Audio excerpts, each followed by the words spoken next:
Nah, di video kali ini, teacher akan membahas materi tentang sistem reproduksi pada manusia. Nah, dalam materi ini, itu akan dibagi menjadi 3 pembahasan. Yang pertama tentang pembelahan sel. Kemudian yang kedua tentang struktur dan fungsi reproduksi baik laki-laki maupun perempuan. Dan yang ketiga adalah penyakit pada sistem reproduksi dan bagaimana upaya pencegahannya.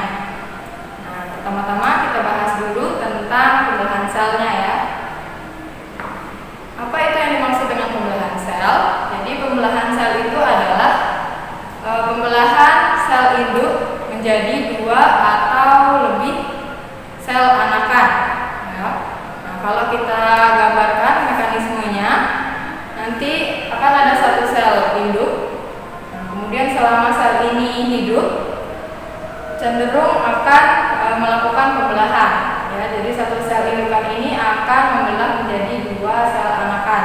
Nah, kemudian sel anakannya ini juga akan mengalami pembelahan, sehingga nanti masing-masing sel anakan ini akan menghasilkan 4 sel anakan. Nah, 4 sel anakan ini pun dapat membelah. Nah, proses ini akan terus terjadi selama sel ini masih hidup.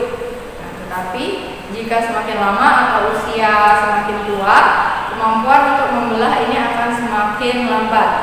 Ya, seperti pada orang-orang yang sudah tua. Nah, kemudian apa tujuan dari pembelahan sel ini? Tujuannya itu ada 3. Yang pertama untuk pertumbuhan, kemudian yang kedua itu untuk perbaikan, dan yang ketiga itu untuk reproduksi. Kita bahas satu-satu ya. Tujuan pembelahan sel untuk pertumbuhan itu adalah seperti yang kalian sudah pelajari pada tingkat sebelumnya, bahwa pertumbuhan itu merupakan proses pertambahan ukuran ya, yang tidak bisa kembali lagi seperti semula. Misalnya seperti bertambah tinggi atau bertambahnya kepintaran, seperti dari bayi yang hanya bisa tiduran, kemudian menjadi balita, mulai merangkak, dan menjadi anak-anak dia bisa berjalan dan berlari. Nah, peranan pembelahan sel dalam pertumbuhan ini sangat penting. Bila tidak ada pembelahan sel, maka kita tidak bisa mengalami proses pertumbuhan tersebut. Ya. Kemudian yang kedua adalah fungsi perbaikan. Nah, biasanya apa yang diperbaiki? Yaitu adalah kerusakan yang terjadi di dalam tubuh kita. Nah, misalnya seperti saat kalian terluka. Nah, biasanya kalau ada luka kecil, bahkan kalian tidak perlu mengobatinya, luka itu bisa sembuh sendiri.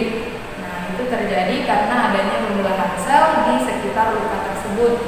Ya, sel lama akan membelah menjadi sel-sel baru yang akan menutupi luka kalian tersebut. Nah, kalau kalian perhatikan juga, bila kalian memiliki luka dan sudah sembuh, itu akan meninggalkan bekas berwarna pucat. Nah, itulah yang menandakan bahwa di daerah luka kalian itu diisi oleh sel-sel baru, sedangkan di daerah lain itu berisi sel-sel lama. Itu ya. Nah, kemudian yang ketiga itu ada fungsi reproduksi atau perkembangbiakan. Nah, fungsi ini itu biasanya terjadi pada sel-sel kelamin. Kalau pada pria itu disebutnya sperma, pada perempuan itu disebutnya sel telur. Jika terjadi fertilisasi atau pembuahan, maka bisa menghasilkan janin. Nah, jadi itu ya tujuan dari pembelahan sel. Nah, kemudian sekarang kita berlanjut untuk mengetahui jenis-jenis dari pembelahan sel ini. Nah, pembelahan sel ini dibagi menjadi 2 jenis, yaitu pembelahan mitosis dan pembelahan meiosis. Nah, kita akan bahas dulu mengenai perbedaannya ya. Yang pertama, kalau pembelahan mitosis itu hanya akan menghasilkan 2 sel anakan. Nah, sedangkan kalau pembelahan meiosis itu menghasilkan 4 sel anakan.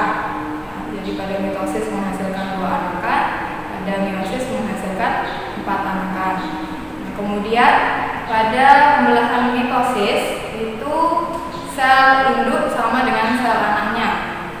Ya, sedangkan pada meiosis sel induk itu berbeda dengan sel anak. Pada sel mitosis tadi sel induk sama dengan sel anak. Kenapa? Karena kromosom dari sel anak itu sama dengan kromosom sel induk. Seperti yang sudah kalian ketahui bahwa kromosom itu adalah pembawa gen, ya, pewaris sifat. Nah, biasanya ini juga disebut sebagai diploid atau 2N. Nah, sedangkan untuk yang meiosis, kromosom sel anak itu hanya setengah dari induknya, ya, atau disebut haploid atau N, gitu ya. Nah, kemudian pada pembelahan mitosis itu biasanya terjadi pada sel tubuh, ya, misalnya dalam proses pertumbuhan, perbaikan, dan reproduksi aseksual. Tapi reproduksi aseksual ini tidak terjadi pada manusia, ya. Sedangkan pada pembelahan meiosis itu biasanya terjadi pada sel kelamin, ya, untuk reproduksi atau perkembangbiakan. Oke. Kemudian yang selanjutnya kita akan membahas bagaimana proses atau tahapan pembelahan sel, baik dari pembelahan mitosis maupun pembelahan meiosis. Jadi, tahap pembelahan mitosis yang pertama adalah profase. Nah, bagaimana prosesnya? Perhatikan gambar sel berikut ya. Jadi di sini ada sel induk yang terdiri dari inti sel atau nukleus dan sentrosom, di mana dua organel sel inilah yang berperan penting dalam pembelahan sel. Sel induk yang akan membelah itu akan memperlihatkan gejala terbentuknya dua pasang sentriol atau dua buah sentrosom, di mana masing-masing sentrosom akan memancarkan serabut-serabut berupa filamen, atau disebut gelondong pemisah atau benang spindel. Selanjutnya, benang-benang kromatin yang ada dalam inti sel akan memendek dan menebal menjadi kromosom. Seperti yang kalian tahu, kromosom inilah yang akan membawa sifat gen. Dan kromosom ini bentuknya mirip seperti huruf X. Kemudian di akhir tahap profase ini, membran inti sel akan pecah menjadi bagian kecil, sehingga kromosom yang tadi terbentuk dapat keluar dari inti sel, yang selanjutnya disebut sebagai kromatid, di mana kromatid ini akan melekat pada benang spindel tadi. Tahap kedua dari pembelahan mitosis adalah metafase. Nah, bagaimana prosesnya? Perhatikan gambar sel ini ya. Pada tahap profase sebelumnya, membran inti sel sudah pecah. Nah, oleh karena itu pada tahap metafase, kromosom atau kromatidnya sudah bebas. Dan kromatid ini berjejer pada tengah-tengah ya, atau yang disebut bidang pembelahan. Selain itu, ciri lain dari tahap metafase ini, sentrosomnya telah berada di kutub. Ada di kutub atas sel dan kutub bawah sel. Itu dia untuk tahap metafase. Selanjutnya, yang ketiga ada tahap anafase. Pada tahap ini, bila kalian amati gambarnya, terlihat bahwa kromatid terpisah menuju ke arah kutub-kutub yang berlawanan. Jadi ada yang ke atas dan ada yang ke bawah. Nah, inilah yang terjadi selama fase anafase. Tahap pembelahan mitosis yang terakhir adalah tahap telofase. Nah, pada tahap ini, kromatid yang tadi telah terpisah akan berkumpul pada masing-masing kutub, sedangkan benang spindelnya akan menghilang. Nah, kemudian kromatid yang telah berkumpul tadi akan meregang dan membentuk benang-benang kromatin seperti pada tahap awal, tahap profase. Nah, selama proses pada tahap telofase ini, membran inti sel akan terbentuk kembali dan nukleus dapat terlihat lagi. Kemudian proses terakhir pada tahap ini yakni terbentuknya cincin pembelahan berupa lekukan pada bidang pembelahan, di mana makin lama itu akan makin ke dalam sehingga sel induk akan terbelah menjadi dua sel anakan yang sifatnya persis sama seperti sel induk. Jadi seperti itu ya tahap-tahap dalam pembelahan mitosis. Mulai dari tahap profase, tahap metafase, tahap anafase, dan terakhir tahap telofase, hingga akhirnya sel induk terbelah menjadi 2 sel anakan.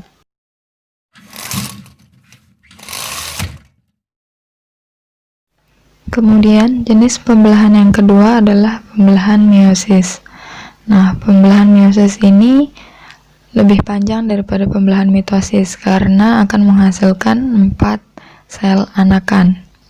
Kita bahas dulu dari meiosis yang pertama. Pada dasarnya, tahap pembelahan sel ini mirip dengan pembelahan sel mitosis, hanya saja pada pembelahan meiosis itu terdapat sedikit perbedaan pada tahap profasenya. Kita bahas ya. Pada tahap profase, sel induk yang akan membelah seperti biasa memperlihatkan gejala terbentuknya 2 buah sentrosom. Nah, kemudian pada inti sel terdapat kromatin yang kemudian memadat menjadi kromosom. Nah, perbedaannya di sini akan terjadi pindah silang antar kromosom. Nah, sehingga kromosom sel anakan akan sedikit berbeda dengan kromosom induknya. Nah, kemudian akhirnya membran inti sel nanti akan pecah sehingga kromosom itu akan terbebas. Kemudian pada tahap kedua yakni metafase 1, di sini kromosom yang telah terbebas tadi akan berjejer pada bidang pembelahan dan sentrosomnya telah berada pada kutub-kutub sel, kutub atas dan kutub bawah. Kemudian pada tahap ketiga, yakni anafase 1, itu kromosom yang telah berjejer akan ditarik oleh sentrosom ke atas dan ditarik pula oleh sentrosom ke bawah sehingga akan memisah. Dan pada tahap keempat, yakni telofase 1, nah di sini membran inti sel akan mulai terbentuk kembali dan inti selnya mulai terlihat. Nah, di sini akan terbentuk lekukan untuk membagi sel menjadi 2.